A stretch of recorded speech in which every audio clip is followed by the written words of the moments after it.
So I think we have some time for questions if you like.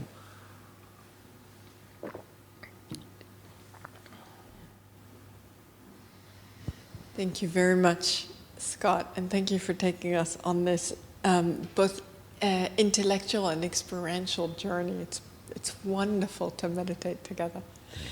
So we want to open it up in case there's questions in temple and questions online. So maybe we'll start. Is anyone online? If you have a question, you can put it in the chat, or raise your little virtual hand. So there's one in the chat. Jess, actually, Martina is asking, but is the software aware and self-knowing? Is software aware and self-knowing? I think most people would agree no, although people are getting more and more nervous or excited about it with artificial intelligence. But no, I mean, I wasn't trying to say that, software is consciousness, but to use software as a metaphor for just to say that when you search for software, you can't find it. And the software is, Microsoft Word is not in your computer. Like, it operates on your computer, but it's constantly changing moment to moment, and it's not just dependent on its instructions, it's dependent on the input and outputs, the hardware and so on. So I was just trying to make that analogy that when you look at software, it really doesn't have any materiality to it at all. It's constantly changing information. So that was an analogy. It wasn't trying to say. But you never know. If someone wants to ask that question, we can talk about it, because I'm curious myself as to whether with artificial intelligence, could software ever sustain consciousness? But I won't answer that question or I won't try to discuss that question unless someone asks it. But I think that was a better answer to the question. Is just that was a metaphor. And no, I don't think software is conscious yet. And Jess is asking, where do you perceive the mind to be located? So that's in the brain. Yeah, so that's just a question to ask yourself, right? From this tradition. I think that's it's something I think we gradually learn, like especially studying Buddhism, is just the questions are more important to the answers, and not finding an answer is like the ultimate answer. When you fail to find an answer, like that is actually the experience that ends up being the most profound one. So I think your question is the answer, right? With that, it's just to keep asking yourself that question, right? I think just that would make for a beautiful 1 minute meditation there. Yeah. More than 1 minute meditation, but yeah, absolutely. Yeah. It's nice to ask yourselves, like when you have time, like I cheat myself, right? But we cheat ourselves when we like rush to our phone when you have a spare moment, like social media, the news, and so on. Like, it's really great to spend a little bit of the time each day on these kind of questions for yourself. And I think hopefully from a talk like this, like nobody left during these 90 minutes. So, it's interesting enough to think about for 90 minutes. But the important thing is to not have a boundary of these thoughts be that door, or, when you turn off this Zoom meeting, is to actually take them into your everyday. Hopefully you've seen how brief, these are like 50-word meditations, some of them, and you remember the ideas, right? You don't even need to remember the words. So I think that's the thing, is just to allow yourself that experience, because they're really accessible to everyone, and they're not that hard to experience. And these kind of instructions that come from, great masters, and now it's just translating it to a little bit modern language and form. Agreed. So, yes, absolutely. Now, go ahead. Hello, thanks for the nice talk. My question is about your analogy on, you mentioned software, hardware, and Western psychology is quite common belief that there is something called superconsciousness, or something which is a collection of consciousness of different people or something like that, which is like a kind of source. And in something like spiritually, it is like, you can call it God or something. So is it the hardware is something like that, or in your analogy, or? Okay, so you're asking whether there's something like superconsciousness. Like when many consciousnesses work to come together. Like interconnectedness, and then they combine together. Yeah. So, I mean, I think there's an experience we can all have. There are many experiences we can all have. Like certainly the ones with a partner, for people who have a partner, or if you ever make love or things like, or have a great conversation with someone, you know, you do have that feeling that you blend like with another human being, right? And when we all meditate together, I think you do notice, like they teach us that it's exponentially more powerful to meditate together, which I find it's amazing sometimes in a room full of beginners that's completely silent for an hour together. Like, how did that happen? So I think, you know, subjectively, there's some evidence for those experiences. But if you want to come at it like more analytically, the way that phenomena emerge at different scales of reality, like we don't normally experience super consciousness or interconnection, but so every once in a while we do. And there was this great analogy in the book about time, actually, where Carlo Rovelli, who's not a Buddhist, but he was just talking about emergent phenomena, and he was saying, like, you know, let's say 20 guys come together to decide their captains. They each gradually choose people to be on their teams. And then after a couple minutes, you have 2 teams that are going to play soccer with each other. Where did those teams come from? Right? They weren't there, you know, when everyone came there, and then all of a sudden there were 2 soccer teams. Now, if you look at that, you don't look at that and say, oh, there's no such thing as soccer teams. And you also don't say soccer teams are intrinsic to the nature of reality, right? But everything is like that. Everything is like that, where it just comes together through like causes and conditions. So I think if you have an experience, we certainly have a collective experience of humanity where our nations seem to have personalities of their own, groups seem to have personalities of their own. So to say that people coordinate their activities, feel a sense of connection, or even that things like corporations, Buddhist centers, and so on have a kind of personality to them. Again, it doesn't have to be all woo-woo and supernatural. It can just be like a soccer team. Yeah, just like physical laws and something like law of theory of evolution and going beyond that, theory of karma or like emergent phenomena. Yeah, exactly. But it's so subtle, like the way Carlo Rovelli explained it. It's so that example of the soccer team I really like a lot because people are very familiar with those and they really believe in them. So I just think it's nice to look at things like that. Like, don't ever let yourself kind of fall over the falls into like total supernatural, like there's something here beyond everything I understand. And also don't fall into the extreme of like things don't exist and, you know, everything's just atoms or something like that. But that middle way, it's so powerful to stay in that middle of like things are there, but they're in such a subtle interdependent, like emerging and dissolving way. Okay, thank you. Hi, Scott. Thank you very much for this evening, and also for your wider Skeptic's Path project, which I've personally found very useful. You possibly have just answered my anticipated question, and this is an ongoing argument I have with my son, who's... Oh, my daughter's collapsing over there. My son and I are students here, and this is an ongoing discussion amongst us.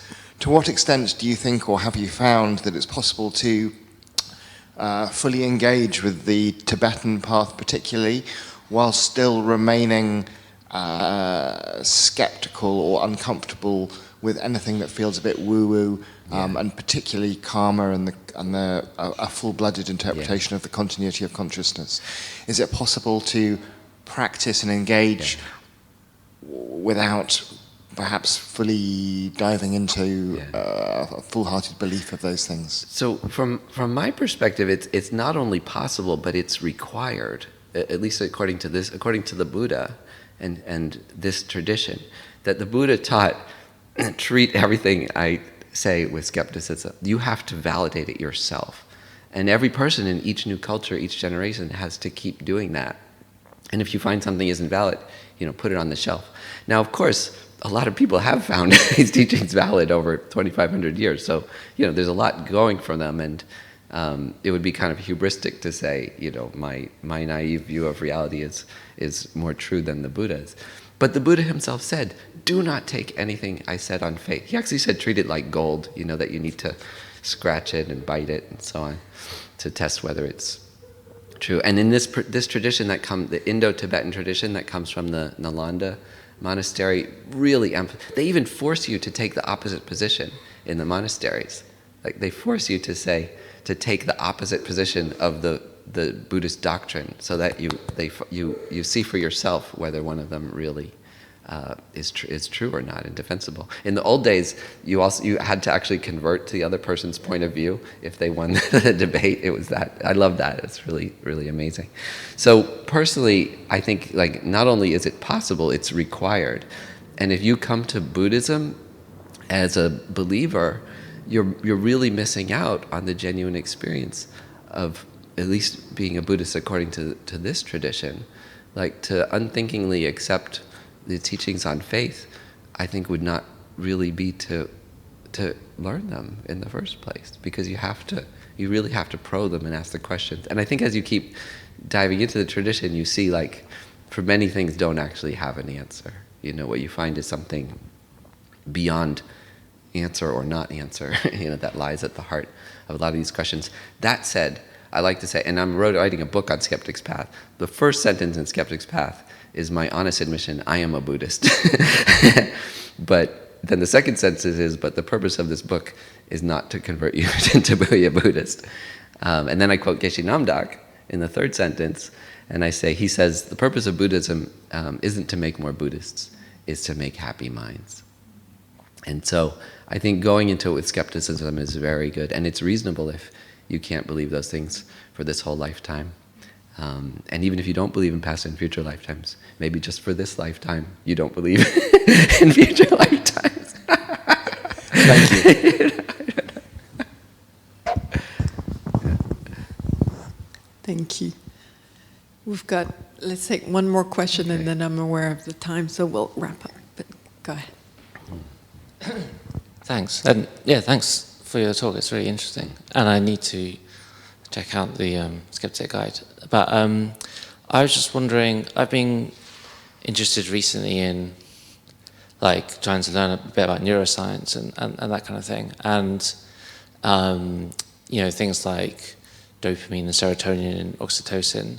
And then I've experienced big change in some of the levels of those. And I've seen how they can influence me through different things. And so, for example,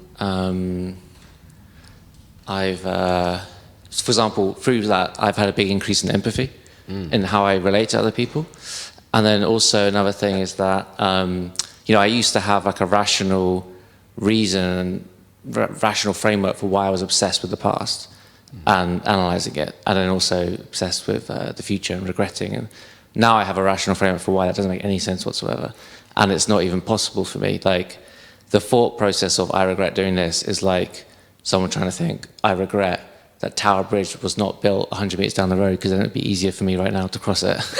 It literally just doesn't make any sense. But I think that all of that is happening at a more superficial level than the hormones and that kind of thing. Yeah. So I think my whole worldview is actually just coming from the balance of different chemicals in my mind. And then I also have been doing lots of yoga and walking, and I found, it really processes things. So again, the idea with that is you subconsciously process loads of stuff, and your consciousness only then sort of sees some of it. So I was just wondering how you relate to those ideas, because I sort of feel like my consciousness is just this little bit at the top of everything. So one way to summarize your question is just what's the relationship between neurotransmitters and chemicals and our subjective experience, our urges and so on. So one thing, I actually had this conversation with one of my old high school teachers actually, who were talking about Buddhism. And I was surprised because he's actually a very skeptical person. But he was saying to me, he says moving your hand is like an act of telekinesis, somehow mind translates into movement, right? Just this act is really quite extraordinary, that somehow thought translates into action, right? So something really important, I think, and this is substantiated scientifically, is that the cause and effect, your mind causes neurotransmitters to be released, right? There is some interdependence there, like, of course, but the drugs that act, many of the drugs that act on your body, they actually, the same effect can happen through thought or through feeling, through fantasy, through therapy and things like that. So it's really important to realize, like, and if you read science fiction, they talk about a future where, like, you could inject a drug, you could have the effect of a drug just by stimulating your brain. Like, you can do that today in primitive ways. But it's important to remember, it's like the mind actually controls the release of those neurotransmitters and chemicals in your body. It's a simplification, what I'm saying. Like, you could debate this a lot, what I'm saying. But it's important to realize that, like, they don't just release themselves. Like, dopamine doesn't just go out by itself. It comes through having a feeling. Like, you start worrying about money or feeling lonely or whatever, and it has a flood of neurotransmitters and chemicals, serotonin, dopamine, all that happens. But what happens first? Your thought. So I think it's very important, and it's okay, like, you know, people take drugs and so there's psychopharmacological drugs and things like that. But it's really important to realize that they're both doing similar. You can take a drug to change the balance of neurochemicals, but you have a thought. Your thoughts change those. So again, whenever your mind goes to a very, like, reductive perspective, I think it's really useful to bring it back up and just analyze that situation, that the neurotransmitters don't release themselves. The biggest cause of the changes in your neurochemical makeup, hormones and so on, is your mind. And sometimes it's caused by something genuine, a car rushing at you or something like that. But still, the car doesn't cause the what do they call it? What is the stress chemical? Cortisol. The car rushing at you doesn't cause the cortisol to be released. It's your mind interpreting that car rushing at you as a threat that then causes the cortisol to be released. So hopefully that's useful. That's been the thoughts that have helped me a lot.